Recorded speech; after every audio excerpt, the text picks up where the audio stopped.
el joven que tocó el clarinete, asistió a nuestra escuela de teología este año. Creo que también el año pasado. Así que lo apreciamos mucho y estamos esperando que asista el próximo año también. Y se da cuenta que dijo que sí. Con esa deuda. Bueno, hermanos y hermanas, me alegra mucho que estén aquí esta tarde. Yo sé que ya hoy es un poco más difícil movilizarse. Me di cuenta de eso personalmente. Ayer fue más fácil, día feriado, y antier también, porque era domingo. Pero yo sé que hoy ya la cosa se complica, así que quiero agradecerles el esfuerzo que han hecho de venir acá. Amén. Vamos a estudiar un tema muy importante. Como les mencioné, el tema es un poquito más largo que los que hemos trazado hasta ahora, pero esta es la última noche. Así que como decimos en Colombia, vamos a quemar todos los cartuchos. No sé si conocen esa expresión, ¿la usan también? Ah, sí, okay. Cada país tiene sus modismos. Entonces a veces uno usa un modismo y la gente se queda, ¿qué significa eso? Pero creo que algunos entendieron. ¿Cuántos tenemos aquí de El Salvador? ¿Ven? Eso lo sospechaba yo. Yo creo que tenemos aquí salvadoreños y tenemos mexicanos mayoría. Me imagino que un 95% entre esas dos nacionalidades. Grandes países, con gente muy amable. Yo he estado este año, he estado 3 veces en México. Estuve en Oaxaca, en un ciclo allá. Luego estuve cerca de Motocicla, no sé si algunos saben qué era eso. Y luego estuve la última vez en Tapachula. Tuvimos una actividad muy interesante en Tapachula. La primera noche era en un estadio al aire libre, con ganaderías. La primera noche estaba lloviendo, ya no era época de lluvia, estaba llovinando. Bueno, hice el llamado y estaba llovinando. Tuvimos un buen grupo que respondieron. El siguiente día hubo casi como un tornado que tumbó toda la plataforma y los avisos, dañó el sistema de sonido, se inundó, mejor dicho, la gente no pudimos tener la reunión ahí en el estadio porque el agua llegaba más arriba de los tobillos, todas las sillas mojadas. Así que a última hora se hicieron planes y nos trasladamos a la iglesia central, en Tapachula. Tuvimos que tener 2 turnos allí, porque la gente no cabía.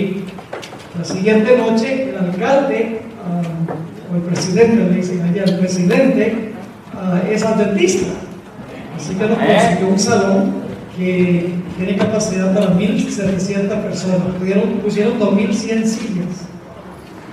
Y tuvimos las últimas 2 noches reuniones allí, un lleno total, como 2.100 personas, la gente parada, ahí cada una de las últimas 2 noches. A pesar de los contratiempos, todo salió bien, gracias a Dios. La gente de la región es muy amable. Pude visitar un rancho, donde comí como 12 diferentes variedades de mangos. Mejor dicho, salí desmangado de ahí. Y en ese rancho tenían todas clases. La hermana estaba haciendo unas tortillas, pero así, hechas, ahí mismo, deliciosas. Tenían chiles ahí que arrancaban de la mata y tenían toda clase de diferentes frutas, papayas, etc. Así que ese fue el día que más disfruté allá, fue el día que fui al rancho. Y les dije que si algún día voy por allá, quiero dormir en el rancho. Estaba en un hotel allí, pero es muy sabroso dormir en el campo. Amén. Todo es silencio, todo es oscuro, bien agradable. Bueno, esa es una corta anécdota. Ahora sí queremos tener la oración para estudiar. Y Inclinemos nuestros rostros, hermanos y hermanas, para orar. Querido Padre, gracias por tus bendiciones este día. Amén. Gracias por el privilegio de encontrarme en tu casa, que podemos estudiar con plena libertad tu santa palabra. Amén. Pedimos, Señor, que tu palabra no regrese a ti vacía, Amén. sino que haga un impacto sobre nuestras mentes y corazones. Amén. Te pido, Señor, que bendigas a las visitas que nos acompañan. Vamos a tratar un tema un tanto complejo, pero ayúdale, Señor, por medio de tu Santo Espíritu a comprender. Amén. Gracias te damos por escuchar esta oración, pues te lo imploramos en el nombre de Jesús. Amén. Amén. Hay unas 33,000 denominaciones protestantes en los Estados Unidos. Esto me lleva a preguntarme, ¿qué distingue a la Iglesia Adventista del Séptimo Día de las otras 33,000 sectas y denominaciones religiosas? ¿Cuál es la razón de nuestra existencia? ¿Cómo somos diferentes de todas las demás denominaciones? Quiero comenzar leyendo una cita del Espíritu de Profecía que se encuentra en el libro Testimonios para la Iglesia, página 19. Esta la considero ser la cita más importante del Espíritu de Profecía sobre la razón de nuestra existencia como Iglesia Adventista del Séptimo Día. Dice allí la sierva del Señor, en un sentido especial, los adventistas del Séptimo Día han sido colocados en el mundo como vigías. ¿Qué es un vigía? Una persona que vigila, un vigilante, para estar seguro de que el enemigo no se mete. Es decir, la iglesia adventista fue establecida con un fin defensivo, para defender la verdad. Pero no solo para defender la verdad, porque sigue diciendo la sierva del Señor, en un sentido especial, los adventistas del Séptimo Día han sido colocados en el mundo como vigías y portadores de luz. Amén. Esa es una función ofensiva. Es decir, no solo defender, sino conquistar.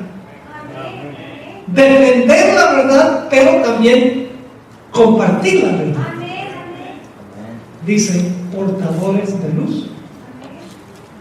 Sigue diciendo esta cita, a ellos, es decir, a los adventistas, se les ha confiado la última amonestación a un mundo que perece. Sobre ellos ha resplandecido una luz maravillosa de la palabra de Dios. Amén. Qué gran privilegio, mis hermanos y hermanas. Ese es el privilegio. Sobre nosotros ha resplandecido una luz maravillosa de la palabra de Dios. Pero junto con el privilegio viene una gran responsabilidad. Así que la sierva de Dios dice, se les ha encomendado una obra de suprema importancia: la proclamación de los mensajes del primero, segundo y tercer año. ¿Cuál es nuestra obra de suprema importancia? Predicar los mensajes de los 3 ángeles. Y luego dice ella, no hay otra obra que tenga tanta importancia. No han de permitir que ninguna otra cosa absorba su atención. Voy a leer otra vez la última parte. No hay otra obra que tenga tanta importancia. No han de permitir que ninguna otra cosa absorba su atención, según el Espíritu de Profecía. Ahora, yo no sé si ustedes conocen otra iglesia cuyo mensaje consta de los mensajes de los 3 ángeles. Yo no conozco ninguna iglesia en el mundo cuyo mensaje y misión sea llevar los mensajes de los 3 ángeles al mundo. Hay una sola iglesia que dice tener esa responsabilidad especial. Eso es lo que nos hace únicos. Esa es nuestra razón de existir. La proclamación de los mensajes de los 3 ángeles. Ahora, no tenemos tiempo de estudiar todos los 3 mensajes. No disponemos del tiempo. Hace unos 2 años grabé una serie de 25 horas estudiando los mensajes de los 3 ángeles frase por frase. Fue algo extraordinario. Yo mismo llegué a comprender mejor los mensajes de los 3 ángeles que lo que había entendido antes. Así que la tarea de resumir aquí es muy grande. Pero usted conoce los mensajes de los 3 ángeles. Primer ángel proclama el evangelio a toda nación, tribu, lengua y pueblo. Manda a temer a Dios. Manda a darle gloria. Y manda a adorar al Creador. El segundo mensaje manda a aquellos que están en Babilonia a salir. Babilonia es la confusión religiosa de tantas sectas y denominaciones que tienen tantas enseñanzas distintas. Dios le ha dicho a la iglesia adventista que llame a esta gente a salir para pararse sobre la plataforma de la verdad. Pero el mensaje que especialmente me interesa trazar esta noche es el mensaje del tercer ángel. Y voy a leer ese mensaje como se encuentra en Apocalipsis, el capítulo 13, y empezando con el versículo 9. Apocalipsis 14 y el versículo 9 hasta el versículo 12. Dice allí: y el tercer ángel los siguió a los primeros 2, diciendo a gran voz: si alguno adora a la bestia y a su imagen y recibe la marca en su frente o en su mano, él también beberá del vino de la ira de Dios, que ha sido vaciado puro en el cáliz de su ira, y será atormentado con fuego y azufre delante de los santos ángeles y del Cordero, y el humo de su tormento sube por los siglos de los siglos. Yo pregunto, ¿es cosa seria adorar la bestia, su imagen y recibir su marca? ¿Es cuestión de vida o muerte? Sí, Señor. Y luego noten cómo termina este pasaje en el versículo 11, la última parte. Y no tienen reposo de día ni de noche los que adoran a la bestia y a su imagen, ni nadie que reciba la marca de su nombre. El mensaje del tercer ángel nos advierte en cuanto al peligro de adorar a la bestia, su imagen y recibir su marca. Entonces yo pregunto, ¿cuán importante es saber quién es la bestia? Dígame usted, ¿cuán importante es saber quién es la bestia? Muy importante. Si usted no sabe quién es la bestia, ¿va a saber qué es la imagen de la bestia? No. Si usted no sabe quién es la bestia, ¿va a saber qué es la marca de la bestia? No. Necesita en primer lugar identificar a la bestia. Y si es capaz de identificar a la bestia, entonces va a saber cuál es la imagen de esa bestia y cuál es la marca de esa bestia. Así que el mensaje del tercer ángel es crucial, es un asunto de vida o muerte. Dios dice: mira, si tú terminas adorando a la bestia, su imagen, y recibes la marca, tú te vas a perder. La ira de Dios va a caer sobre ti. Así que Dios da esa advertencia. Y algunos dicen: ay, pastor, a mí me gusta es predicar sobre los evangelios, el amor de Jesús. Eso del tercer ángel, eso es muy fuerte. Yo pregunto, ¿creen ustedes que el mensaje del tercer ángel es un mensaje de amor? Amén. ¿Por qué da Dios este mensaje, el tercer ángel? Porque Dios no quiere que la gente sufra su ira. Porque Dios quiere que la gente sepa quién es la bestia, qué es la imagen y cuál es la marca, para que ellos escojan no adorar a la bestia ni su imagen ni recibir su marca. ¿Creen que ese es un mensaje de amor? Mire, yo le puedo decir a mi hijo, mira, cuando tú vayas a cruzar la calle, mira para ambos lados antes de cruzar, porque te digo una cosa, que si no miras, va a venir un carro, te va a atropellar, se te van a salir las entrañas, te va a romper la cabeza. Dice, ay, pastor, no hable así tan fuerte. ¿Por qué creen ustedes que yo le advertiría a mi hijo o a mi hija tal cosa? Porque yo no quiero que el carro los atropelle. Es un mensaje, las advertencias son mensajes de amor. Los hermanos y hermanas, no solo las palabras bonitas de Jesús son mensajes de amor, pero sus advertencias son mensajes de amor. Dios no quiere que adoremos a la bestia ni su imagen ni recibimos su marca. Por eso Dios nos ayuda a quién es la bestia. Ahora, la iglesia adventista tiene una misión. Y la misión es ir a todo el mundo con el evangelio. La iglesia adventista tiene un mensaje. El mensaje es el mensaje de los 3 ángeles. Pero esta noche me quiero enfocar no en la misión, ni tanto en el mensaje, sino en el método de interpretar las profecías de la iglesia adventista. Porque no es suficiente saber que la misión es ir a todo el mundo. No es suficiente saber que los mensajes de los 3 ángeles son el mensaje que nosotros debemos dar al mundo. La iglesia adventista tiene un método especial de estudiar e interpretar las profecías. Y me quiero enfocar especialmente en nuestro método, porque si usted tiene mal el método, usted va a tener todo lo demás mal también. Ahora, vamos a analizar este asunto con una profecía que todos conocemos muy bien. La profecía de Daniel 7. ¿La conoce? Yo creo que esta iglesia conoce eso. Ahora, vamos a repasar brevemente el contenido de este capítulo. En Daniel 7 tenemos 4 bestias.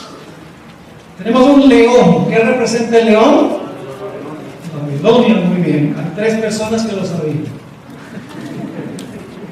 Luego tenemos un oso. ¿Qué representa el oso?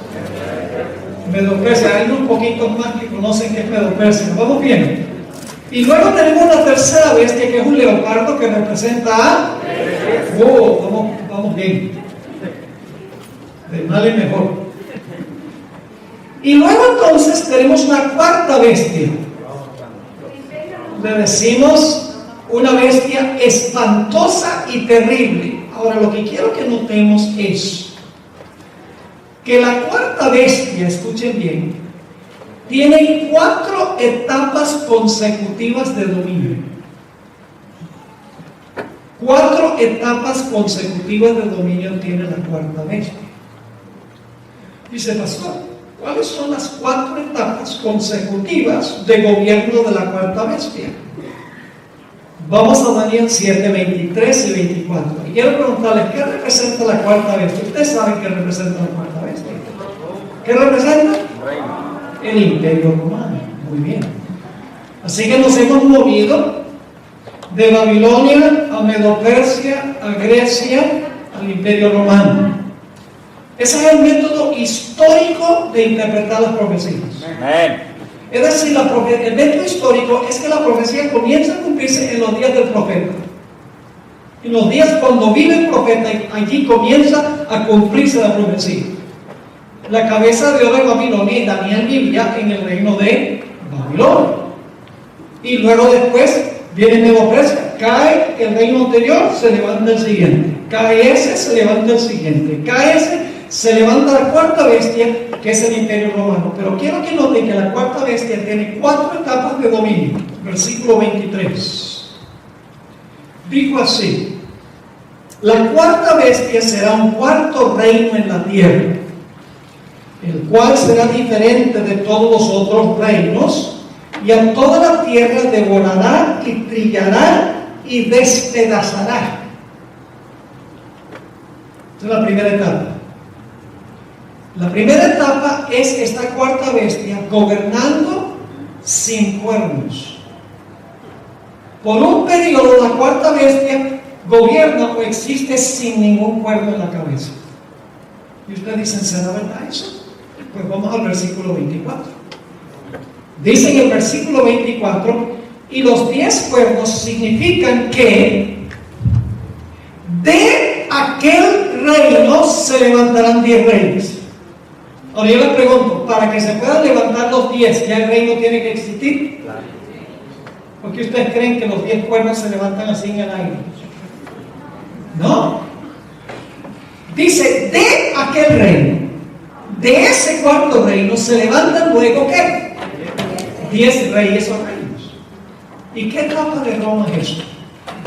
Ustedes saben que el imperio romano se fragmentó, se dividió. Se dividió en 10 reinos. No se lo voy a mencionar todo, pero ustedes han oído los suevos, los lombardos, los anglosajones, los visigodos, los érios, los vándalos, los ostrogodos. Es decir, lo que había sido el imperio romano, cuando el imperio romano cayó, todavía estaba el imperio, pero el imperio se dividió en 10 partes.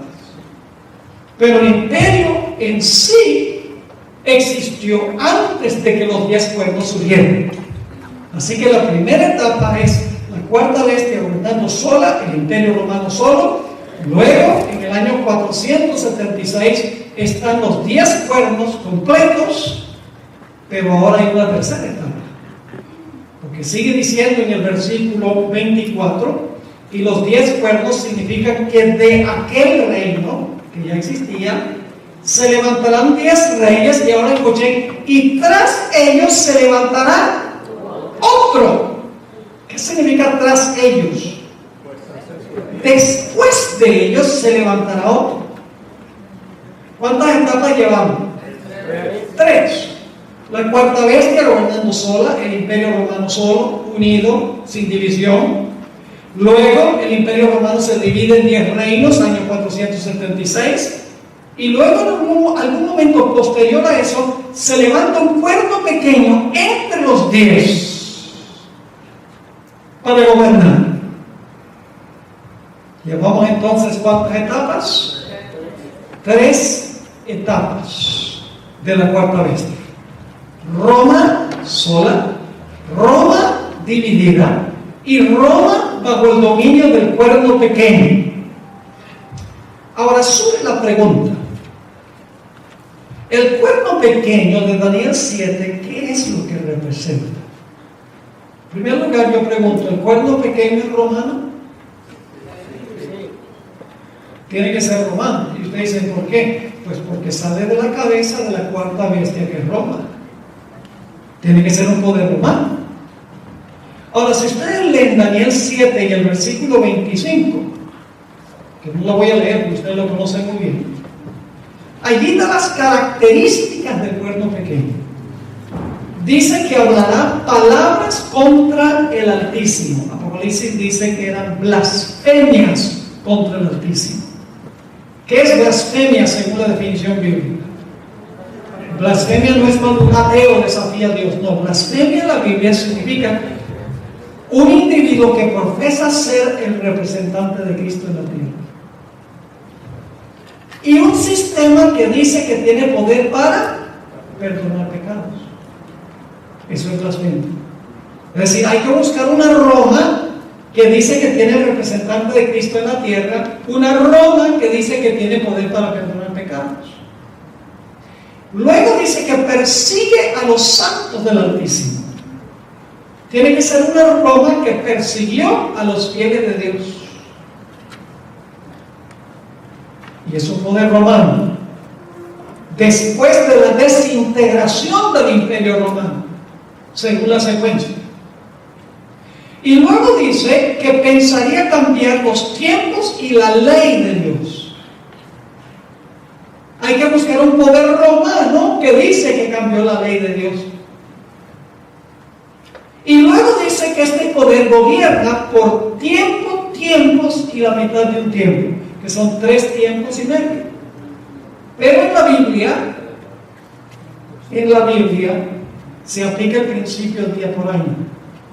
Es decir, un día en las profecías equivale a un año. 3 años y medio por 360 días. Cada uno de esos años nos dan 1260 días. Pero los 1260 días no son días literales, representan ¿qué? Años. Es decir, tenemos que buscar un poder que es romano, que gobernó después que se desintegró el Imperio Romano y gobernó por más de 1000 años. ¿Están conmigo? Amén. Yo pregunto, ¿cuántos poderes en el mundo cuadran con esa descripción? Solo hay uno. Yo pregunto, ¿cuál iglesia en el mundo dice que tiene representante de Cristo en la tierra? ¿Qué iglesia enseña que tiene poder para perdonar pecados? ¿Qué iglesia romana persiguió a los santos de Dios en mecanismos como el Santo Oficio de la Inquisición? Yo he visitado el Palacio de la Inquisición en Perú. Me aterró cómo la muchacha que estaba dando el tour, tienen un cuarto ahí donde muestran todos los implementos que usaban para torturar, creo que el hermano pastor allá del Perú. Y ella sencillamente describía cómo usaban cada uno de esos implementos para torturar a la gente, porque no creía lo que creía la iglesia. Porque enseñaban contrario a la fe de la iglesia católica. Ciertamente, Roma papal persiguió al pueblo de Dios, pero ¿saben algo? La iglesia católica también dice que tuvo poder para cambiar la ley de Dios. Si ustedes miran en los catecismos, van a encontrar algo muy interesante. A pesar de que la Biblia católica tiene el segundo mandamiento de la ley de Dios, que dice, no te harás imagen ni te inclinarás a ellas, la Biblia católica tiene ese mandamiento, en los catecismos no está. Lo sacan del catecismo. ¿Por qué razón? Porque el católico, como regla general, no lee la Biblia, sino que sigue lo que se le enseñó del catecismo. Es decir, la iglesia romana saca el segundo mandamiento del catecismo. ¿Por qué creen que sacan el mandamiento que dice no te harás imagen ni te inclinarás a ella? ¿Por qué cree usted que sacan ese mandamiento? Porque las iglesias católicas están llenas de imágenes y la gente se inclina a las imágenes. Si ponen eso en el catecismo, la gente va a decir, ¿por qué razón entonces tenemos imágenes en la iglesia? Pero cuando usted saca un mandamiento, usted termina con 9 y la Biblia dice que son 10. Así que lo que dice la iglesia católica no, es que el 10º mandamiento hay que partirlo en 2.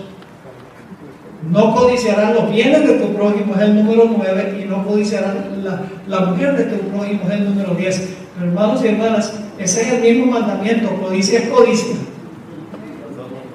Pero como sacan el segundo, tienen que partir el 10º mandamiento en 2 para terminar con 10. Pero el cambio más radical que hizo la iglesia romana es pensar que podía cambiar el día de reposo del sábado al domingo.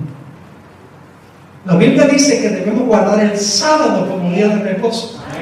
La iglesia romana dice no, tiene que ser el domingo, y está presionando en Europa para que la Unión Europea imponga una ley dominical a nivel de toda la Unión Europea. Y está presionando que se haga esto en todos los países, y que para darle a la gente la oportunidad de descansar, de reconectarse con sus raíces espirituales, para que pueda estar con la familia, etcétera, etcétera. Siempre empieza con un motivo inofensivo y siempre termina siendo una ley religiosa. Eso ha demostrado la historia. Así que la iglesia romana dice el domingo, la Biblia dice que es el sábado. La iglesia romana dice nosotros, por el poder que nos dio Dios, cambiamos la ley de Dios, implementamos el domingo en lugar del sábado. Y saben, la Biblia también, y la historia nos dice que el papado gobernó exactamente 1260 años. Desde el año 538, cuando el emperador Justiniano proclamó que el Papa era soberano en Oriente y Occidente, y luego en 1798, 1260 años después, el papado recibió una herida mortal cuando el general Berthier entró a Roma, a la Capilla Sistina, depuso al Papa Pío VI y fue llevado cautivo a Francia, a donde murió en exilio. La profecía se cumple exactamente en la Iglesia romana. Ahora, ojalá que yo pudiera decir lo contrario. Si hay alguien aquí que pertenece a la Iglesia Católica, a la Iglesia Romana, no se sienta aludido, porque yo no estoy hablando de usted. Tal vez no conocía esto. Estoy hablando del sistema que lo hizo. Estoy hablando de la jerarquía de la Iglesia. Estoy hablando no de individuos, sino del sistema. Yo creo que la mayoría del verdadero pueblo de Dios se encuentra en la Iglesia Católica. Sirven a Dios lo mejor que pueden, de acuerdo al conocimiento de Dios. Hasta sirven muchos de ellos mejor al Señor que muchos adventistas. Y nosotros tenemos la verdad. Pero no por eso significa que lo que enseña la Iglesia romana es la verdad. La Iglesia romana, como sistema, ha perseguido. Dice que tiene representante de Dios en la tierra. Dice que pueden perdonar pecados. Ha instituido el domingo. Permite que la gente se incline a las imágenes. Antes los anima de que se inclinen ante las imágenes. Todo eso está bien documentado.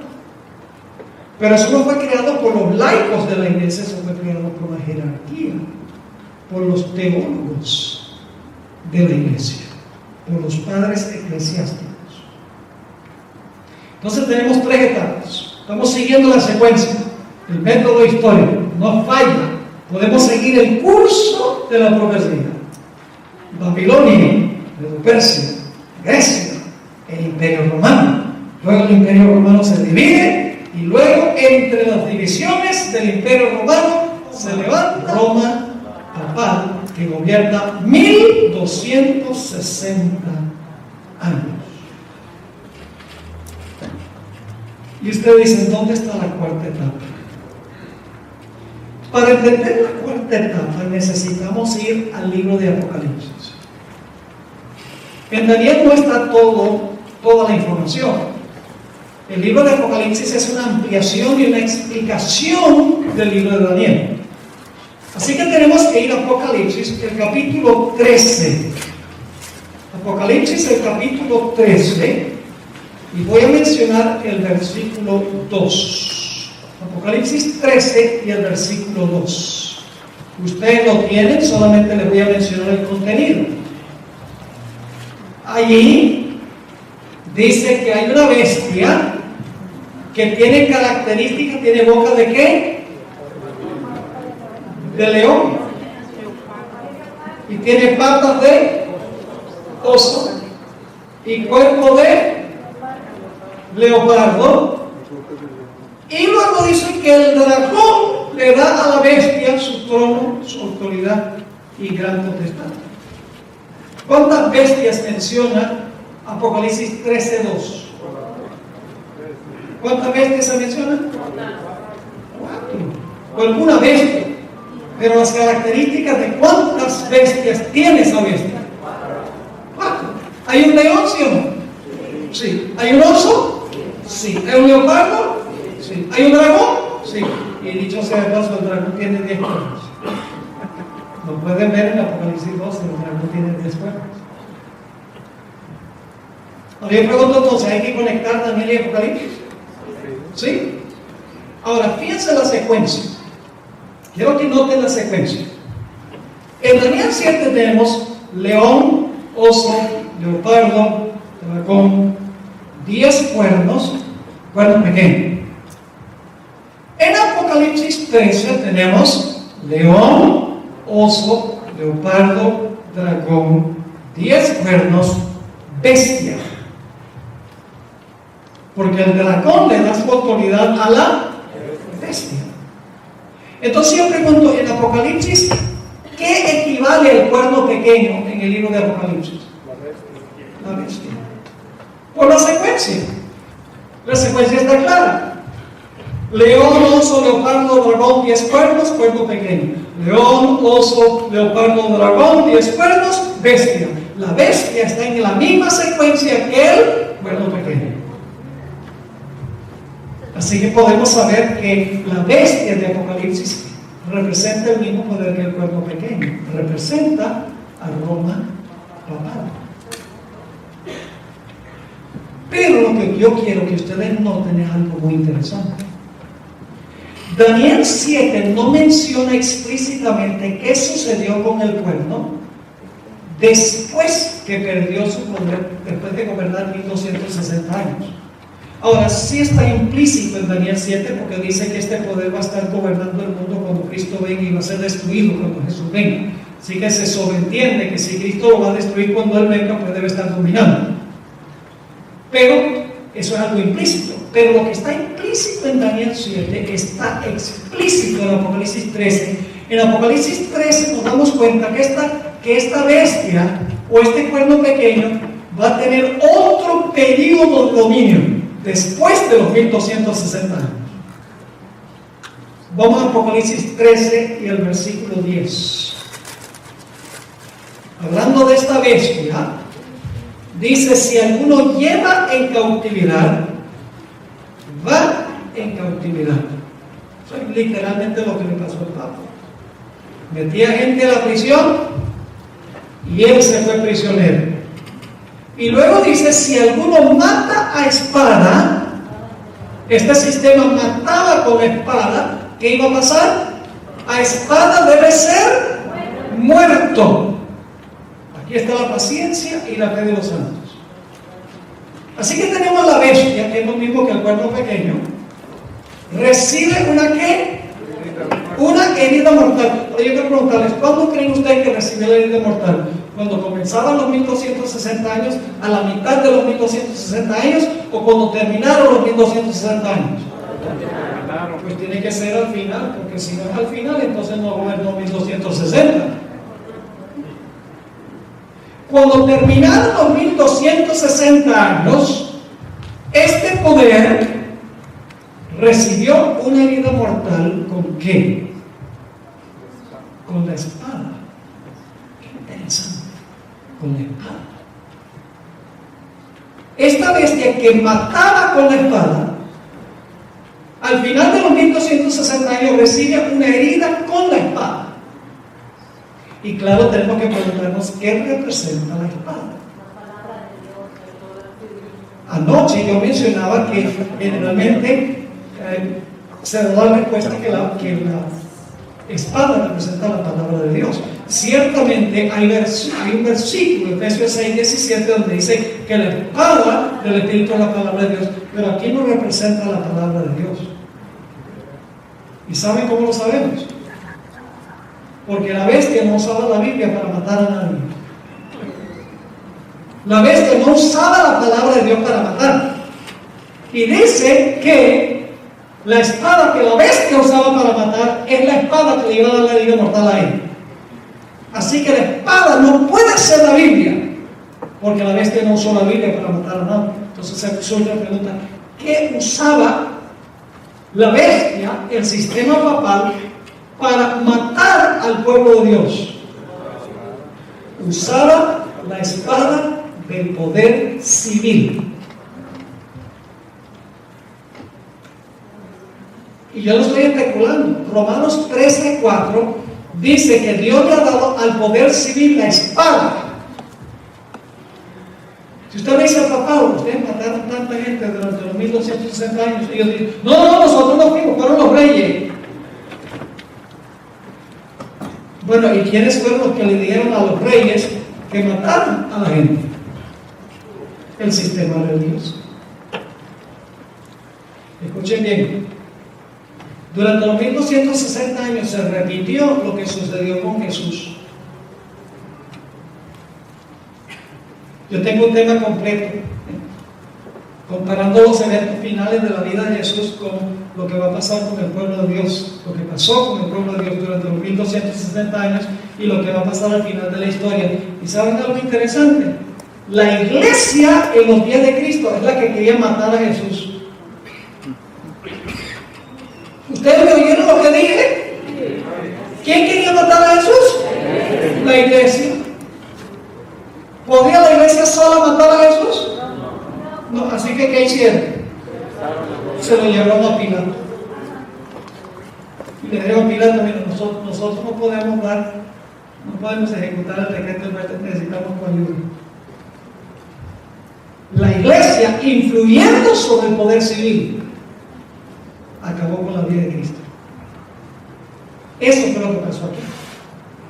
Como la iglesia judía usó la espada civil de Roma, y dicho sea caso, en Romanos 13:4, el apóstol Pablo está hablando del espada de Roma.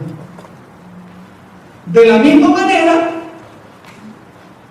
durante los 1260 años, la iglesia romana usaba a los gobiernos de Europa para acabar con todos los que no estaban de acuerdo con ella. Es decir, durante los 1260 años tenían el apoyo de la espada del poder civil. Pero la Biblia nos dice que esa misma espada que el poder civil usaba para ayudar a esta bestia, el poder civil iba a usar esa espada para darle herida mortal a la bestia. ¿Están conmigo o no están conmigo? Eso fue lo que hizo Francia en 1798. Digo, ya no vamos a dejar que nos uses más, que nos domines más. No, ahora le quitó la espada y se volvió en contra. Y Francia le suministró a la iglesia romana, al papado, una herida mortal. Y por unos 200 años o más, la iglesia romana no ha podido hacer lo que hacía en el pasado. ¿Por qué es que no ha podido hacer lo que hizo en el pasado? ¿Por qué es que no ha podido armar la Inquisición contra aquellos que enseñan en contra de ella y practican cosas diferentes que lo que enseña la iglesia? ¿Por qué no ha podido? Porque los poderes civiles del mundo no le han prestado su apoyo para imponer su religión. Se le ha quitado la espada. La espada le dio la herida mortal. Y mientras los poderes civiles se mantengan alejados y no la apoyen, no va a sanarse la herida ni va a recuperar la espada. Pero ahora sí, escuchen la triste historia. ¿Se le va a sanar la herida mortal? ¿Sí? Porque el versículo dice: vi una de sus cabezas como herida de muerte, pero su herida mortal fue sanada. Ahí está la cuarta etapa. Primera etapa, Roma sola. Segunda etapa, Roma dividida. Tercera etapa, Roma papal, 1260 años. Herida mortal. Tiempo, cuando no domina, porque está herida, y luego recupera su dominio y tiene una cuarta etapa, esta cuarta bestia. ¿Están conmigo? Y dice: su herida mortal fue sanada y se maravilló todos los ángeles. Los ángeles también. Dice: se maravilló toda la tierra en pos de la bestia. ¿Se maravilló qué? Toda la tierra en pos de la bestia. ¿Cuántos seres humanos van a seguir a la bestia? Van a adorar a la bestia, van a admirar a la bestia, van a decir que la bestia es lo mejor del mundo. ¿Cuántos? Toda la tierra, menos los que guardan los mandamientos de Dios. Tienen el testimonio de Jesucristo, un pequeño remanente. Ahora necesitamos hacernos una pregunta: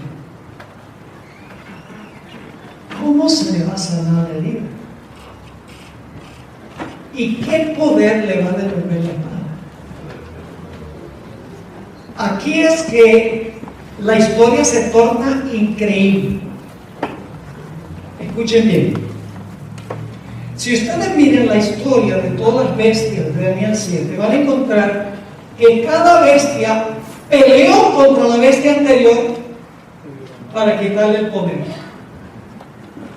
El oso aniquiló al león. El leopardo aniquiló al oso. El dragón o la bestia terrible acabó con el leopardo. Pero en Apocalipsis 13 habla de otra bestia que se levanta de la tierra cuando cae la primera. Porque dice, ustedes pueden verlo, dice que después del versículo 10, donde dice, dio de su cabeza como herida de muerte, y la herida de muerte no es nada, se maravilloso todo el mundo, toda la tierra, en toda la bestia. El siguiente versículo dice, luego vi una bestia que se levantaba de la tierra. Es decir, cuando la primera bestia recibe su herida mortal, 1798, había otra nación que se estaba levantando al mismo tiempo, que iba a ser una potencia mundial.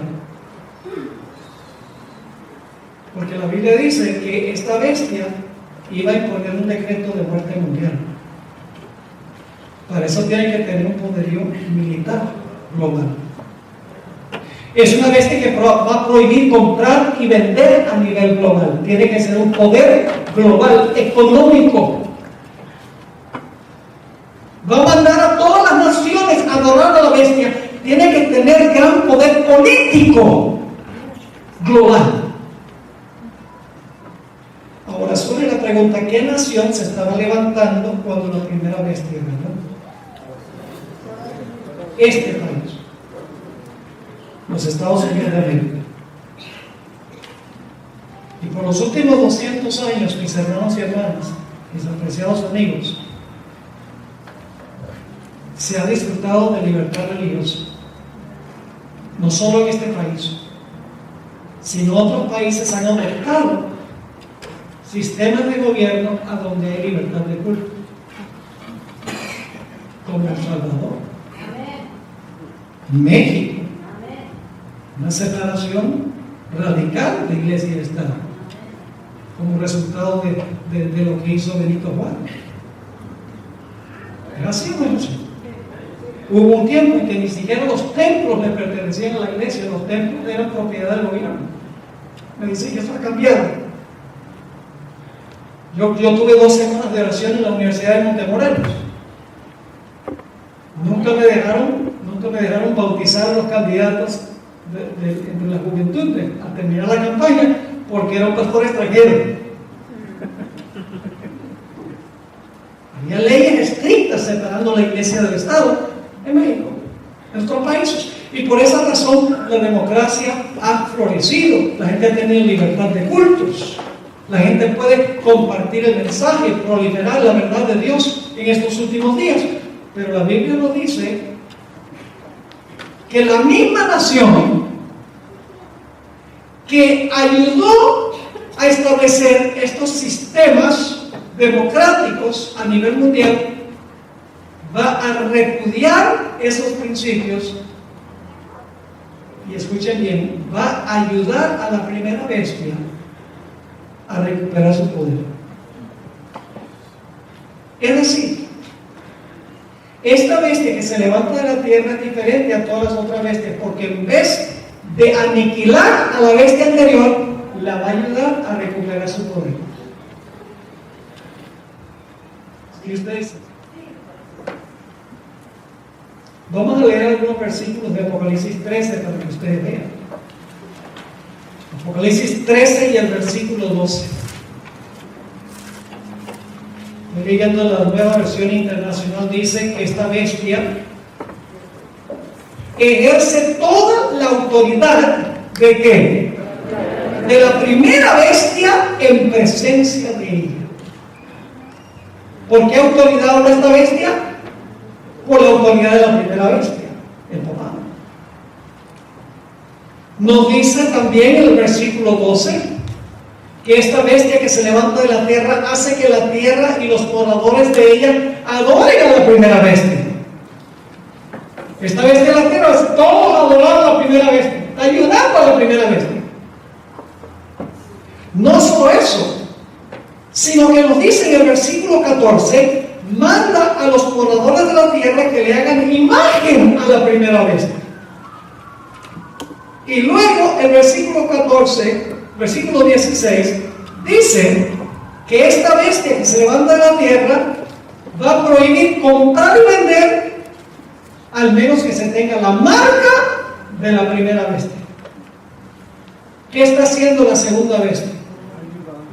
La segunda bestia no está luchando en contra de la bestia anterior, sino que la está ayudando a recuperar el poder que perdió en este país. Y usted dice, pastor, eso es imposible.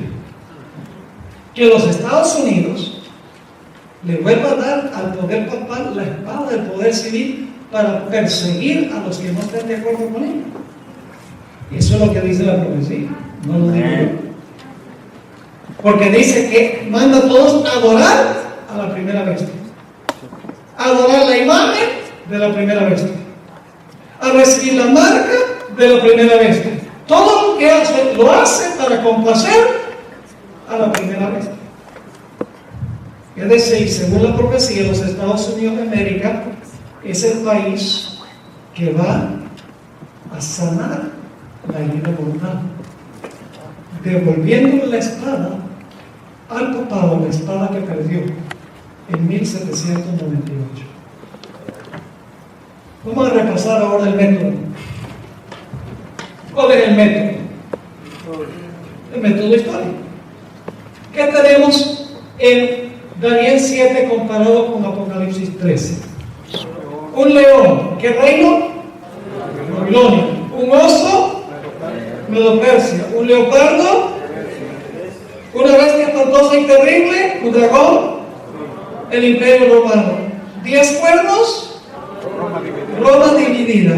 El cuerno pequeño o la bestia, Roma papal. ¿Cuánto tiempo gobierna? 1260 años. Luego recibe una herida ¿qué? Mortal. Y por un tiempo está inactiva. Pero luego la bestia que se levanta de la tierra la va a ayudar a recuperar la espada y el poder que perdió. ¿Ven la secuencia? Yo pregunto, ¿pueden seguir ustedes todo el curso histórico desde el comienzo hasta el final? Facilito. Ese es el método histórico. Ahora escuchen bien. Las grandes iglesias protestantes de la Reforma de la época de Lutero, Calvino y Zwinglio usaban el método histórico para identificar al papado como el anticristo de la Biblia, porque ellos podían ver la secuencia. Sabía que Babilonia había pasado, Medo-Persia había pasado, Grecia había pasado, el imperio romano había pasado. Sabían que el imperio romano se había dividido en 10 reinos y que después de eso se iba a levantar un poder por 1000 años que iba a gobernar e imponer su voluntad. Y dice, estamos en ese tiempo. Decían, podían seguir atrayendo. Y Lutero y Calvino y los reformadores, todos creían que el papado era el anticristo predicho por la Biblia. Todos. Wesley también, entre otros, los fundadores del metodismo. Todos creían porque podían seguir la secuencia. Como resultado de la reforma protestante, la Iglesia Católica empezó a perder no solo personas, sino que empezó a perder naciones enteras a la reforma protestante. Miles de personas abandonaron la Iglesia Católica, viendo la forma en que los reformadores interpretaban la profecía. Podían seguir la secuencia. Naciones enteras abandonaron a la Iglesia romana y se volvieron protestantes, y la Iglesia romana dijo, a nosotros no nos conviene esto que está pasando. Nosotros tenemos que contrarrestar eso. Y lo primero que hicieron fue convocar un concilio eclesiástico que se conoce como el Concilio de Trento, una ciudad que queda en Italia. Es el concilio eclesiástico más largo que jamás se haya tenido en la historia de la Iglesia Católica. Duró desde 1545 hasta 1563, 18 años vivió ese concilio de Trento. Y allí la Iglesia Católica procuró contrarrestar la reforma protestante teológicamente, contradiciendo las doctrinas de los reformadores. pero mientras más trataban de contradecir las doctrinas, más personas salían de la iglesia romana. Y por lo tanto la iglesia romana dijo, nosotros tenemos que probar otra forma de hacerlo. Porque la interpretación profética de los protestantes es tan clara que la gente puede seguir la secuencia y ver que nosotros estamos cumpliendo la profecía. Así que la iglesia romana dijo, lo que tenemos que hacer es cambiar el método. Porque si cambiamos el método, entonces vamos a esconder que la iglesia romana cumple esta profecía. Y por eso se levantó un erudito jesuita católico con el nombre de Luis de Alcázar. Escribió comentarios sobre el libro de Apocalipsis, también comentándose sobre algunas porciones del libro de Daniel. Y dijo, mire, esa profecía del cuerno pequeño, eso se aplica en realidad a un personaje bien malvado que vivió 165 años antes de Cristo, que se llamaba Antíoco Epífanes, que sacrificó un cerdo en el altar de los judíos, persiguió a los judíos, gobernó por 3 años, bueno, no fueron 3 y medio, pero 3, más o menos cerca de 3 y medio. Eso es lo que dice. Y cambió las fechas de la fiesta judía, le cambió los tiempos. Así que el que cumplió esa profecía de Daniel 7 fue Antíoco Epífanes 165 años antes de nacer Jesús. Eso no tiene nada que ver con nosotros. Y en cuanto a la bestia de Apocalipsis 13, Luis de Alcázar, yo tengo en forma electrónica una copia de ese comentario, decía, la bestia representa a Nerón, porque había una teoría por ahí de que Nerón iba a recibir una herida de muerte y entonces iba a resucitar de los muertos, iba a resurgir peor de lo que era antes. Entonces dice, la bestia entonces es Nerón y el cuerno pequeño Antíoco Epífanes. Así que estas profecías nada tienen que ver con nosotros. ¿Sabes lo que es interesante? Cuando yo hice esta investigación, yo busqué varios comentarios protestantes liberales. Cuando digo liberales, hay iglesias protestantes que no creen en la inspiración de la Biblia. Las grandes iglesias que vinieron de la Reforma Protestante hoy en día son liberales, han aceptado la idea del matrimonio gay, las mujeres, la ordenación de las mujeres como pastoras, que aceptan que el hombre llegó a existir por un largo proceso de evolución, como la Iglesia Luterana Unida, la Iglesia Presbiteriana Unida, la Iglesia Metodista Unida. Si tiene la palabra unida, es problemático. La Iglesia de Cristo Unida. Yo leí comentarios escritos por eruditos de estas iglesias y saben, me interesaba ver lo que decían de Daniel 7 y de Apocalipsis 13. ¿Y saben lo que descubrí? Descubrí que sin excepción, estos comentarios protestantes declaran que el cuerno pequeño fue Antíoco Epífanes y que la bestia fue Nerón. Las iglesias protestantes liberales. ¿De dónde sacaron eso? Lo sacaron de la iglesia de la iglesia romana. Directamente del concepto que tenía Luis de Alcázar. Pero surgió otro erudito de la Iglesia Católica, también jesuita de España, Francisco Rivera. Escribió también un comentario y dijo, no, yo discrepo con Luis de Alcázar. En realidad el cuerno pequeño no representa a Antíoco Epífanes, quien gobernó en el pasado. No, eso representa a un personaje malévolo que se va a levantar ahí al final de la historia, inmediatamente antes de la segunda venida de Jesús.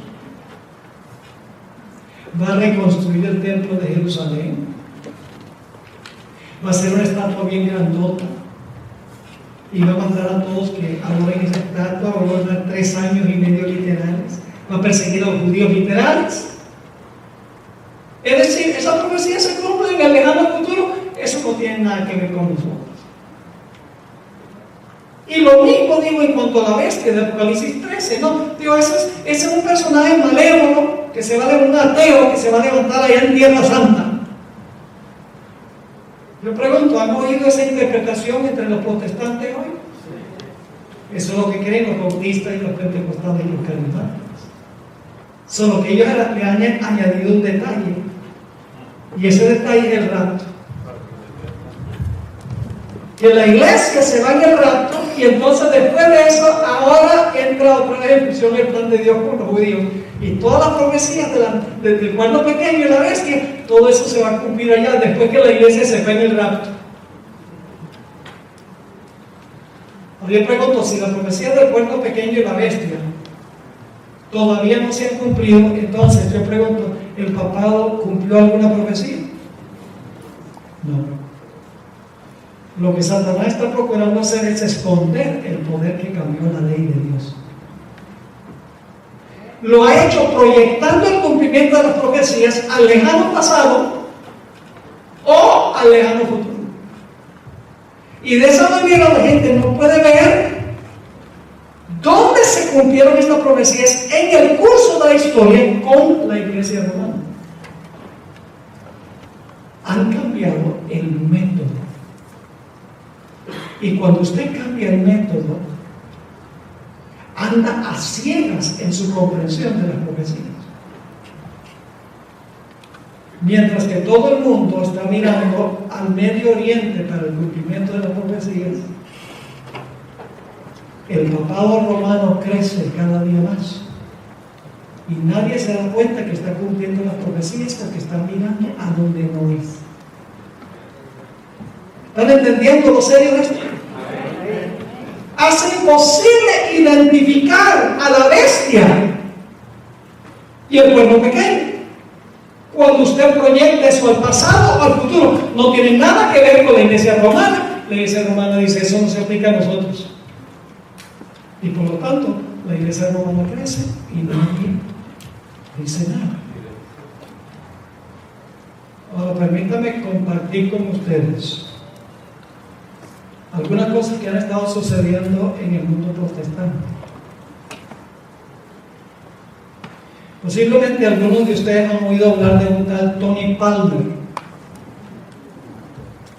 un ministro o sacerdote anglicano de la tradición celta. Murió en un accidente de moto el año pasado. Pero antes de eso, él fue invitado a una convención de líderes carismáticos, de líderes pentecostales, organizada esta reunión por un pastor de televisión de renombre, seguido por millones, con el nombre de Kenneth Copeland. Fue el 25 de febrero del año pasado que Tony Palmer fue invitado para presentar un tema en esa convención donde había centenares de líderes carismáticos que representaban a miles y miles de miembros de sus iglesias. Ese día, el 25 de febrero, dijo Tony Palmer que el Señor lo había enviado en el espíritu y el poder de Elías para tornar los corazones de los padres a los hijos, de los hijos a los padres. Es decir, Dios me ha llamado, dijo Palmer, para unir a todos los cristianos. Se lamentó de que entre los protestantes había 33,000 denominaciones religiosas en los Estados Unidos, y luego declaró: la diversidad es divina y la división es diabólica. Y luego afirmó que los carismáticos tienen la gloria. Y él definió la gloria como el ser uno.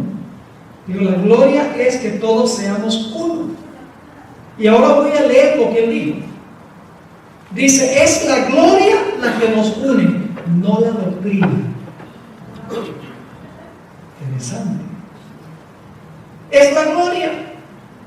Si usted acepta que la gloria de Dios vive en mí y que la presencia de Dios está en usted, eso es todo lo que necesitamos. Pues Dios nos aclarará todas las doctrinas cuando lleguemos al cielo. Así que el sábado, ¿por qué peleamos por eso? El estado de los muertos, ¿qué importancia tiene? La reforma por salud, ya cuando lleguemos al cielo Dios va a aclarar todas las doctrinas. Mientras tanto lo que tenemos que hacer es abrazarnos todos y llevarnos bien. Siguió diciendo, y recuerden que esta es una convención donde hay centenares de líderes de miles de carismáticos a nivel mundial.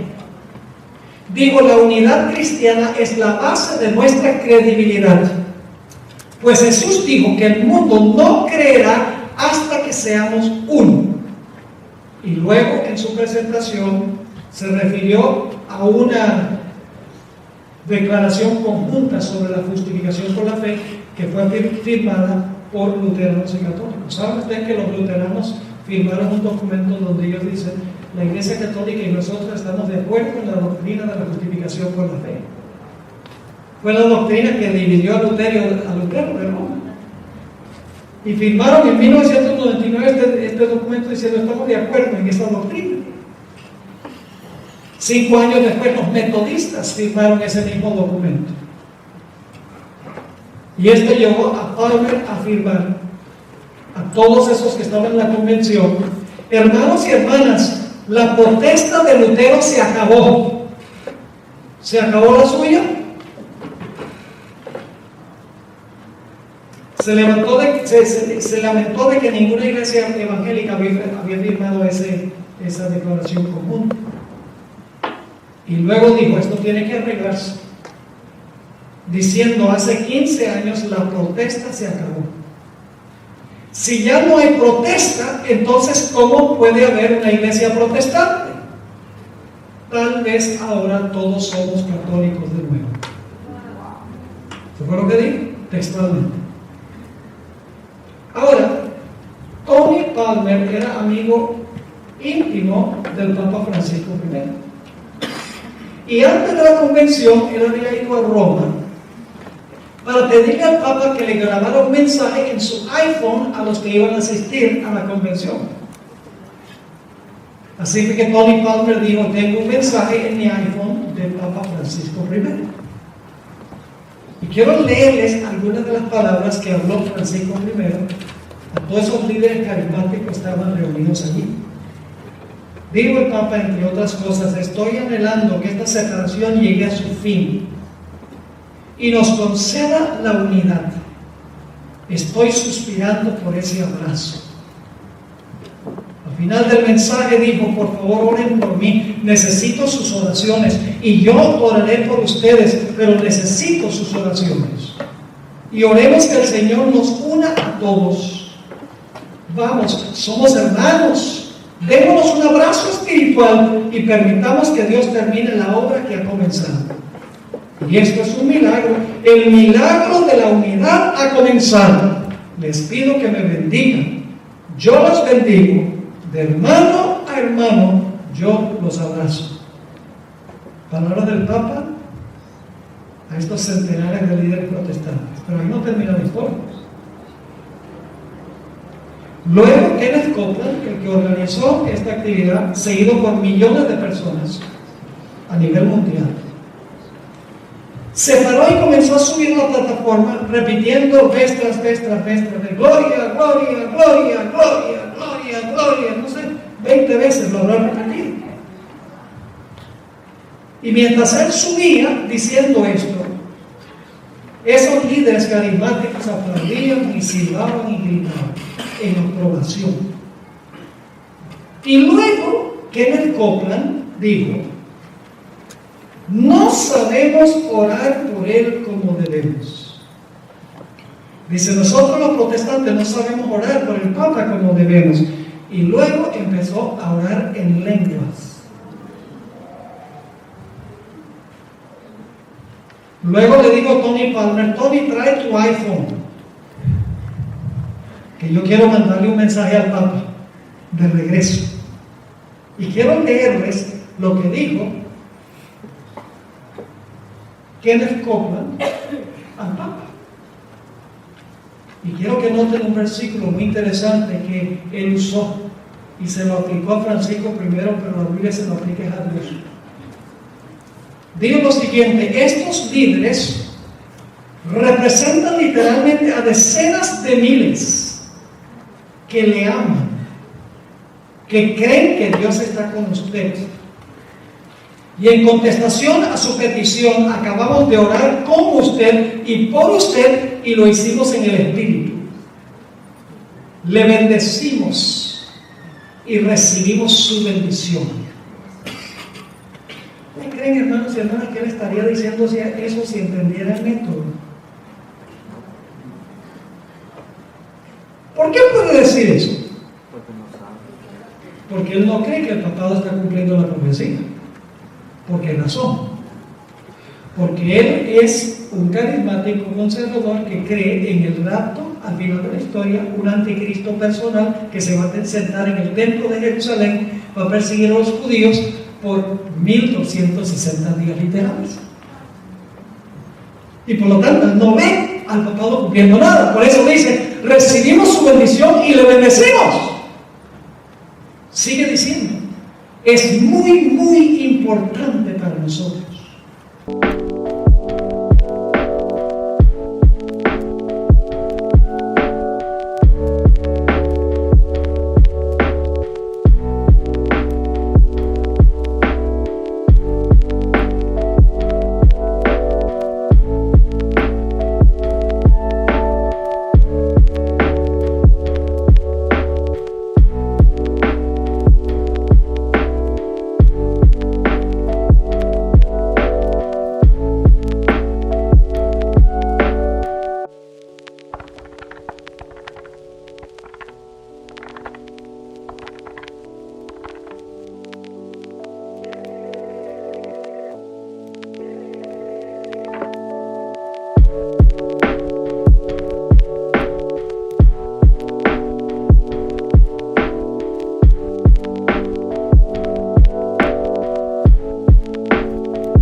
Y le bendecimos con todos nuestros corazones, le bendecimos con todas nuestras almas y le bendecimos con todas nuestras fuerzas.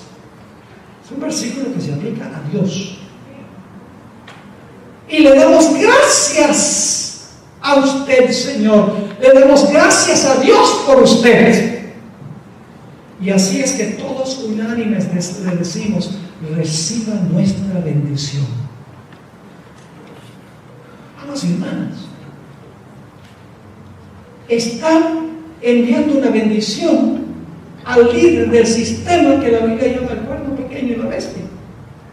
No estoy diciendo que Francisco I es una bestia o que es un cuerno pequeño. Esto es simbólico, que representa el sistema. Ahora, como resultado del mensaje que mandó Kenneth Copeland, el Papa invitó a un grupo de protestantes, de pastores de renombre protestantes, a visitar el Vaticano. Entre ellos estaba James Robinson, otro evangelista de la televisión que tiene millones de adeptos. Estos no son gente ahí de cualquier iglesia, estos son los grandes líderes del protestantismo. Fue a visitar al Papa Francisco I, y quiero leerle las palabras que él le dijo. Papa Francisco, permítame decirle que yo veo a Jesús en usted. Y en Cristo somos hermanos, somos familia. Gracias por hablar el idioma del amor, a fin de que todos podamos llegar a conocerle y amarle a Él y los unos a los otros. También fue al Vaticano Joel Osteen. ¿Ustedes saben quién es Joel Osteen? Lleva un coliseo deportivo en Houston 3 veces los domingos a reventar de gente. Ha escrito muchos libros, tiene millones de adeptos. Otro gran líder de las iglesias evangélicas en los Estados Unidos. Dijo lo siguiente: me sentí muy honrado.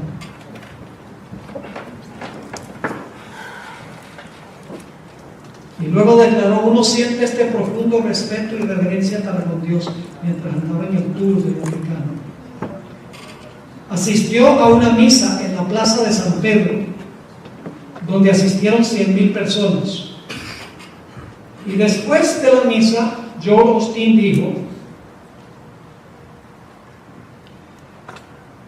fue muy alentador ver cómo quiere a la gente. Me gusta el hecho de que está siendo más inclusiva a la iglesia. No está procurando reducir el tamaño de la iglesia, sino de aumentarlo e incluir a todos. Y eso incluye a los que están activamente viviendo una vida guerra. Ahora, debo decirles que algunos protestantes no adventistas han protestado. Hay algunos que entienden las profecías. Por ejemplo, les leo un comentario del pastor Mark Herridge de la Iglesia Pentecostal del Faro en Livingston, Texas. Después que estos pastores fueron a visitar el Vaticano,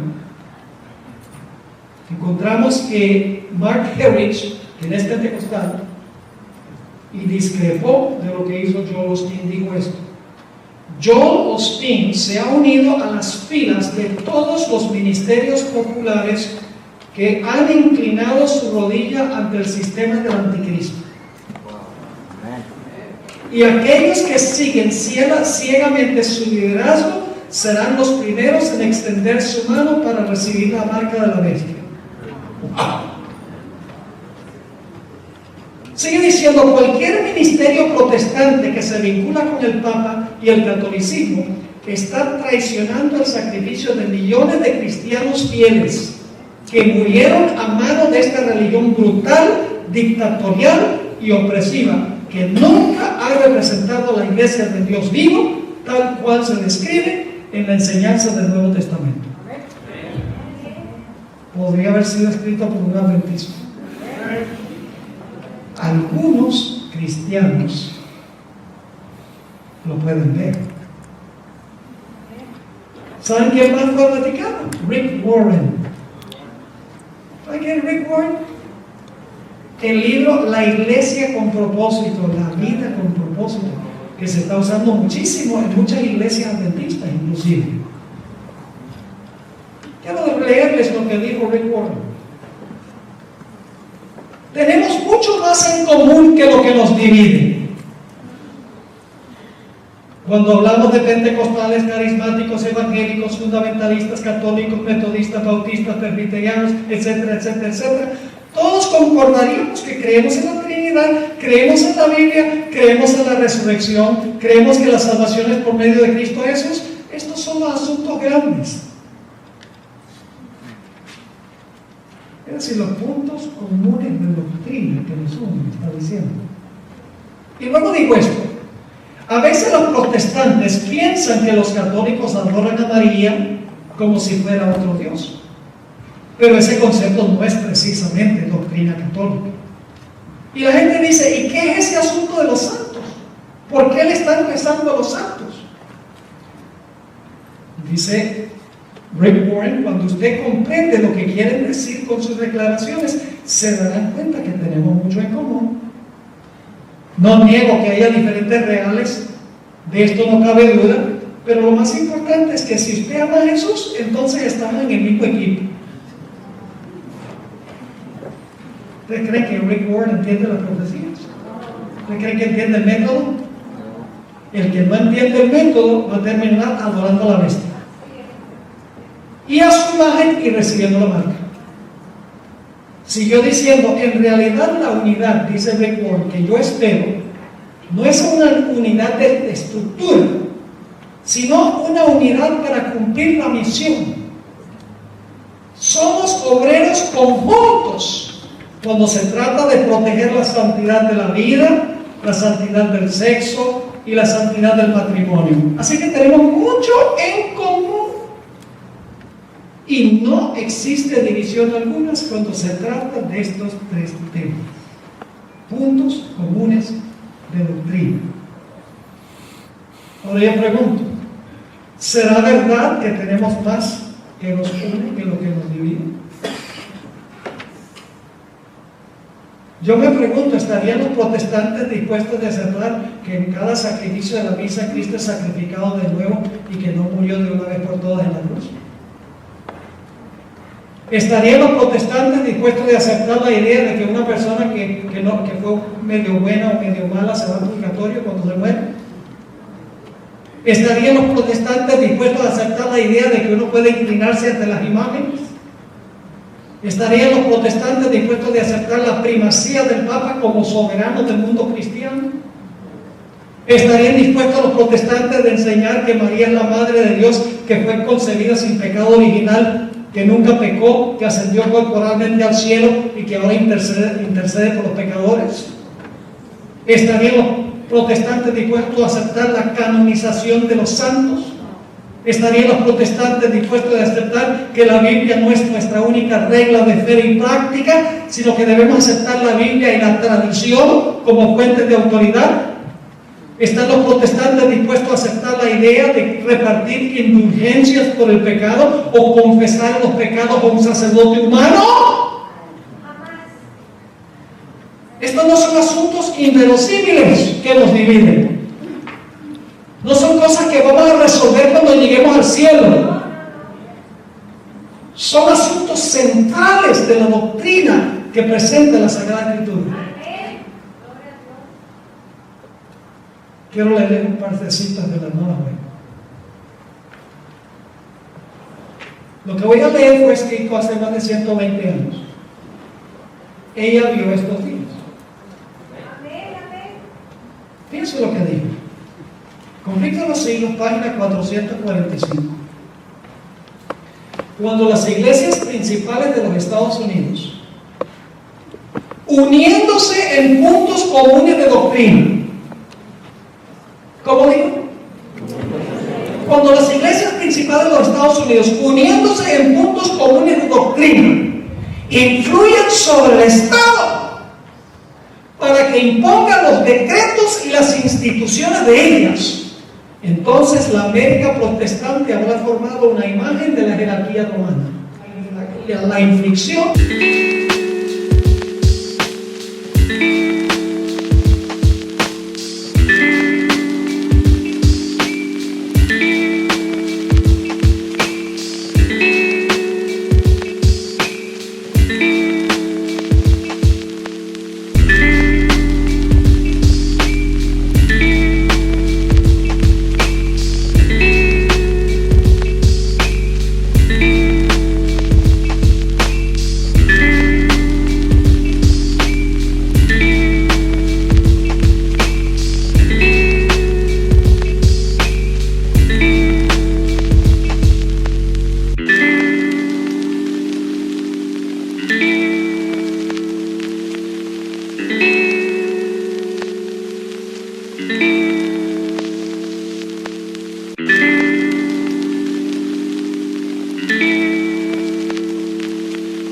de penas civiles contra los disidentes vendrá de por sí solo, cuando se unan en puntos comunes de doctrina, como Dios obligó.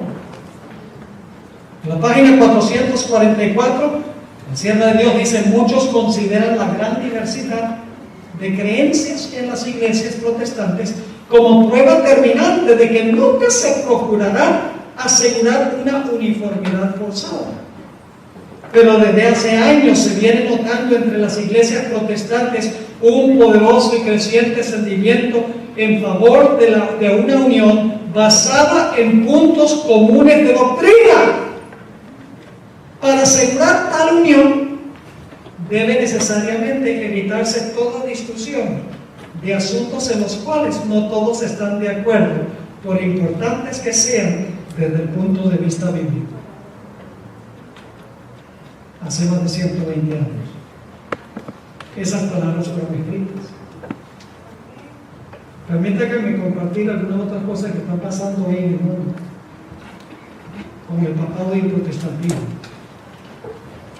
Posiblemente ustedes no hayan estudiado mucho esto, pero en Europa hay una presión muy fuerte de establecer una ley dominical en toda la Unión Europea.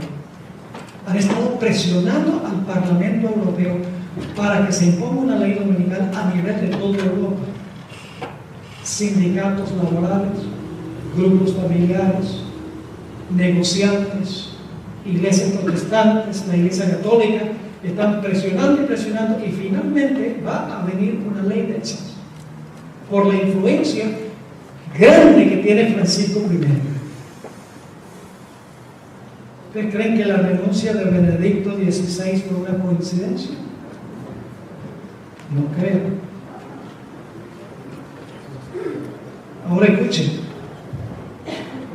la señal que me parece a mí más grande de todas las señales es el hecho de que Francisco I va a venir a los Estados Unidos y el 24 de septiembre de este año va a dar un discurso ante el Congreso conjunto de los Estados Unidos, incluyendo todos los senadores y todos los que pertenecen a la Cámara de Representantes.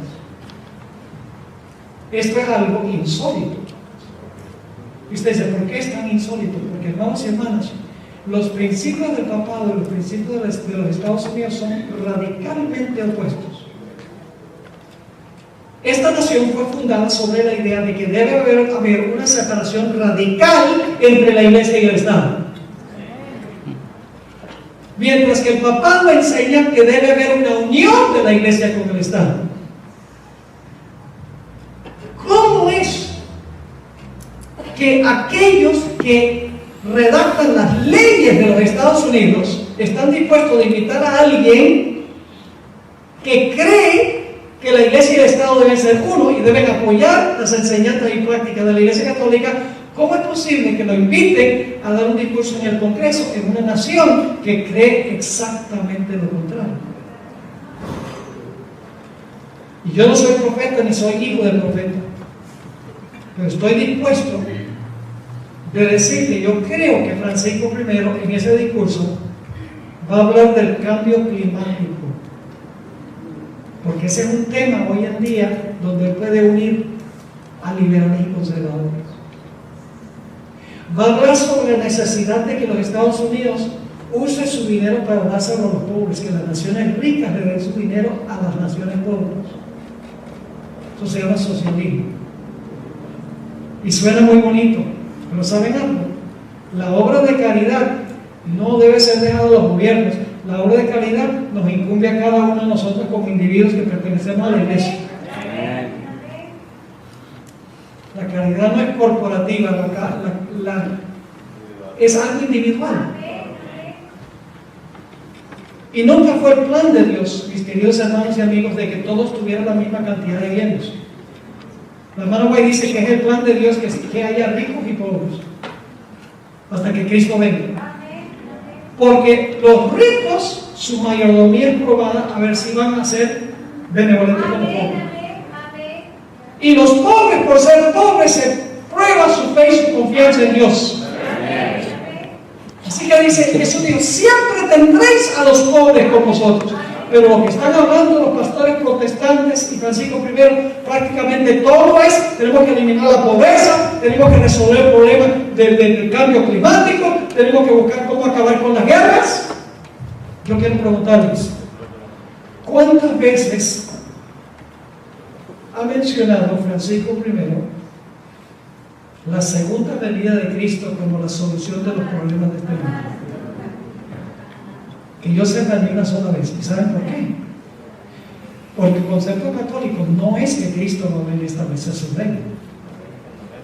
El concepto del papado es que la iglesia debe aliarse con el poder civil para establecer el reino de Dios aquí en la tierra. Desde los días de San Agustín, ese es el concepto católico. Y cualquiera que no esté de acuerdo con ese plan de globalismo político y religioso será marcado por ser presidente. Y yo no estoy siendo, mire, yo no soy sensacionalista. Yo no vivo diciendo que por allá un barco se cayó una caja y había unas guillotinas adentro. Al menos que yo, o que el Papa tenga una mano. Yo no ando en esa cosa. Yo sencillamente documento lo que yo encuentro en el internet, lo corroboro con fuentes de confianza. O si no, no lo repito. Saben que también Francisco I va a ir a dar un discurso a las Naciones Unidas y va a hablar de lo mismo, de la necesidad que tienen las naciones ricas de redistribuir sus recursos. La clase media para la Iglesia Católica es enemiga. Puede dominar mucho más fácil cuando hay un pequeño grupo de gente rica y todos los demás son pobres. Ahora, no voy a mencionar que este Papa es el primer Papa jesuita. Déjame mencionar nada más una cosa en cuanto a eso. Voy a leer una cita del Espíritu Profecía. Debería leer toda la cita, conflicto de los siglos 234 y 235. Dice: al darse a conocer como miembros de la orden, es decir, la orden de los jesuitas, se presentaban con cierto aire de santidad, visitando las cárceles. Interesante. Atendiendo a los enfermos y a los pobres, y haciendo profesión de haber renunciado al mundo, y llevando el sagrado nombre de Jesús, de aquel que anduvo haciendo bienes. Qué interesante. Lo que hacían los jesuitas: nos preocupa la gente en la cárcel, nos preocupan los pobres, hay que ayudar a los necesitados. Ustedes saben que esa ha sido la actitud de Francisco I. Pero escuchen bien, así también fue Judas Iscariote. ¿Se preocupaba Judas por los pobres? Oh sí, y usted dice: bueno, pero ¿qué conexión puede haber? Escuchen bien, a Judas se le llamó el hijo de perdición, y al hombre de pecado en 2 Tesalonicenses 2 también se le llama el hijo de perdición. Las únicas 2 veces en la Biblia a donde se usa la expresión hijo de perdición. Debe ser entonces que el hijo de perdición de 2 Tesalonicenses 2 debe parecerse a Judas, porque tiene el mismo nombre. Uno que profesa seguir a Cristo, inclusive besa a Cristo, pero para traicionar. Quiero leerles una cita, luego quiero contarles una historia para terminar. Cuando yo pienso en lo que les espera a los Estados Unidos, me entristezco, porque esta es la nación más grande que jamás se haya levantado en la historia del mundo.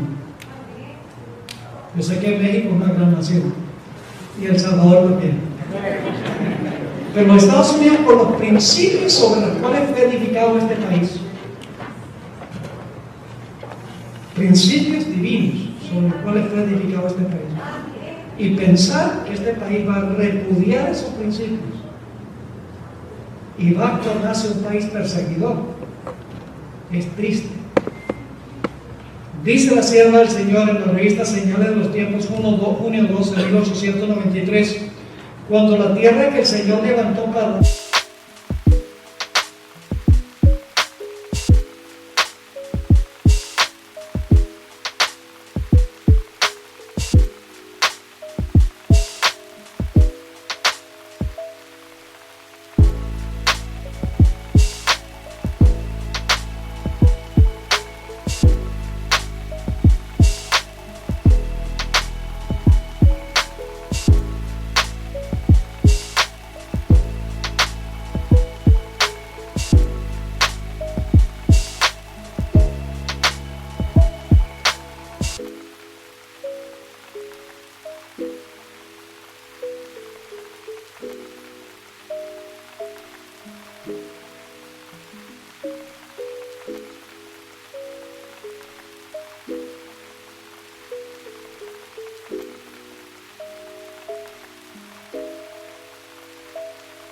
darle refugio a su pueblo, para que pudieran adorarle conforme a los dictados de sus propias conciencias.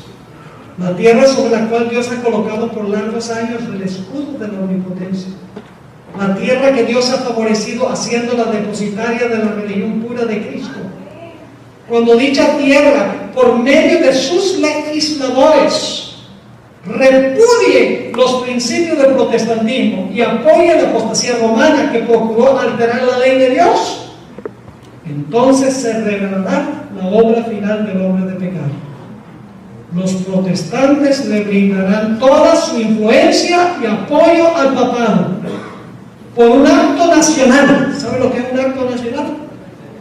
Es un acto del Congreso de los Estados Unidos. Por un acto nacional impondrán la observancia del falso sábado y le darán vida y vigor.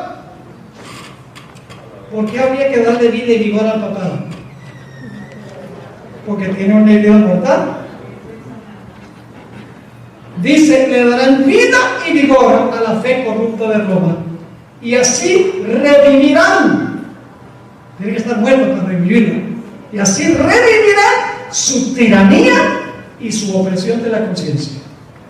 Entonces será tiempo para que Dios obre con gran poder para vindicar su verdad. Tremenda cita. Ahora escuchen bien. Apocalipsis 13:3 dice que todo el mundo se maravilló en pos de la bestia. Ya eso en sí, el hecho de que todo el mundo quiere a Francisco, incluyendo los ateos y los seculares y los que están a favor del matrimonio gay, todo el mundo lo quiere, ya es una mala señal. Porque el Señor Jesucristo declaró en Juan 17:14, hablando de sus discípulos: yo les he dado tu palabra y el mundo los aborreció, porque no son del mundo, como tampoco yo soy del mundo. Si el Papa estuviera hablando la verdad de Dios como se encuentra en la Biblia, los medios de comunicación no lo habrían querido mucho. Pero lo admiran porque Él está diciendo lo que la gente quiere oír. ¿Quién soy yo para juzgar a los gays? Dice Él. Etcétera. Ahora quiero terminar relatándoles una historia. El año pasado me invitaron junto con mi esposa para ir al estado de New Jersey a una media semana de temas allá en una iglesia. Y la hermana que nos invitó también nos invitó una tarde para ir a comer a su casa. Y fuimos allá, tenía un banquete, mejor dicho, cubano, mucha buena comida del Caribe. Y nos dimos cuenta que había invitado también a un joven, que yo me había dado cuenta que había estado en todas las reuniones en la iglesia. Y él nos contó su historia, su testimonio, ahí mientras estábamos en la mesa comiendo. Digo, pastor, un sábado por la mañana yo estaba parado en la calle y veo a esta señora viniendo bien, muy bien vestida, con una Biblia en la mano, caminando por la calle. Y dice, se me hizo raro. Joven no era adventista, se me hizo raro porque ¿a dónde iba a ir una mujer un sábado por la mañana vestida elegantemente con una Biblia? Así que se le acercó y dijo, señora, ¿para dónde va usted con esa Biblia tan elegante? Y yo voy a la iglesia. ¿Qué? A la iglesia no puede ser, porque mañana es el día de ir a la iglesia. Hoy es sábado. Y yo, no, en la iglesia mía se acuerda el sábado. Amén. ¿Verdad? Yo no sabía que había una iglesia que guardaba el sábado. Yo estaba estudiando la Biblia y estoy convencido de lo mismo. ¿Puedo ir a la iglesia con usted? El hermano dijo, claro. Así que lado a lado se fueron a la iglesia.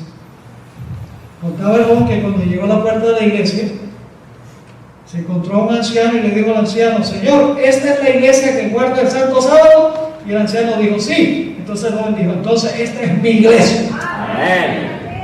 Y entró, se sentó por la escuela sabática. En el culto divino, el pastor que estaba predicando dice, vamos a ver lo que dice la sierva del Señor, Elena G. de White. Y el muchacho contaba, dice, eso me pareció raro. Elena, ¿quién será la tal Elena G. de White? Yo voy a ir a mi casa y voy a buscar en Google a ver quién era la tal Elena G. de White. Ahora ustedes saben, si ustedes van a Google, van a encontrar que casi todos los lugares le echan tierra y peste a la mano. Acusaciones falsas. Todo ha sido contestado por el Centro de Investigación White. No hay nada nuevo debajo del sol. Cada cosa que critican, eso ha sido contestado. Pero la gente común y corriente no sabe eso, porque no ha visto el otro lado de la moneda, de la historia. Así que este joven dice, yo voy a ir a Google, y cuando fue a la casa, fue allá a Google, Elena G. de White, salieron todos estos sitios negativos contra la moneda, y empezó a leer, y dice, me puse a pensar, ¿será esta la iglesia a la cual yo quiero pertenecer? Que tiene un profeta así. Y entonces digo, pero luego me puse a pensar. La verdad es que ningún profeta.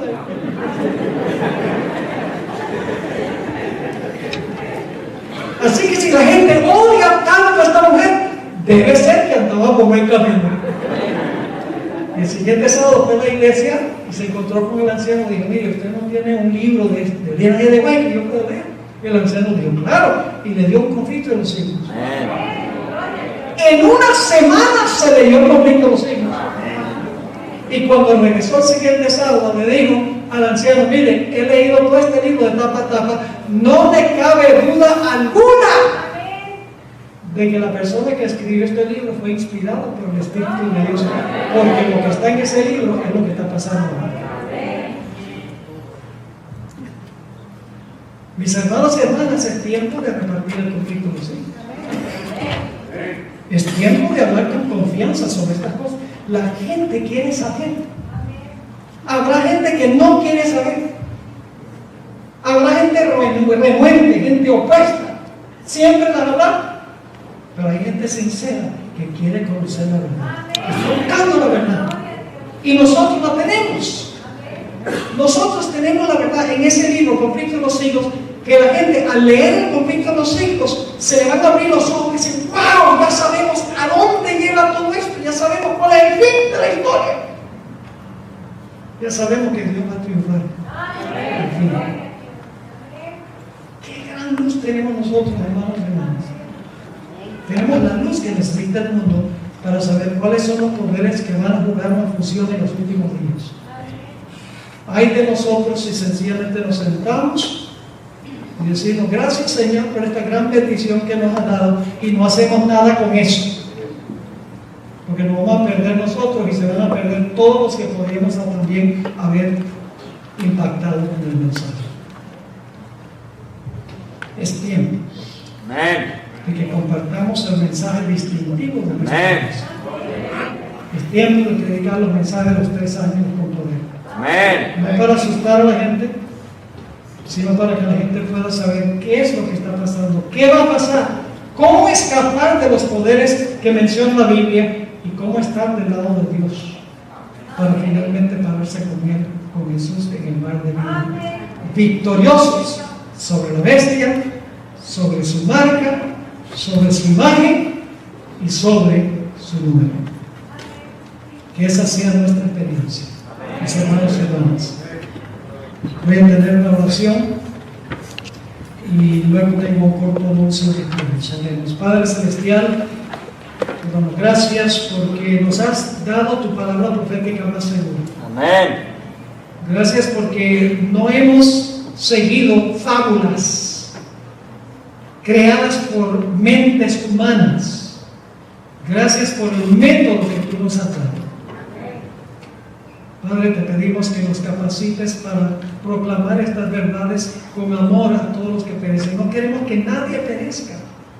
No queremos que nadie adore la bestia, su imagen, y que reciba la marca. Ayúdanos, Señor, a explicarles con amor a la gente estas cosas, para que puedan estar del lado del Señor. Bendice a esta iglesia, las iglesias representadas, al pastor Osorio, todos los ancianos de la iglesia, los líderes, Señor. Derrama tu Espíritu Santo sobre esta iglesia, las iglesias representadas aquí. Que esto pueda ser un gran centro de luz aquí en Los Ángeles, en esta ciudad que tanto necesita el mensaje de Dios. Bendice a cada uno, Señor. Acompáñanos a regresar esta noche a nuestros hogares. Te lo pedimos en el nombre precioso de Jesús. Amén.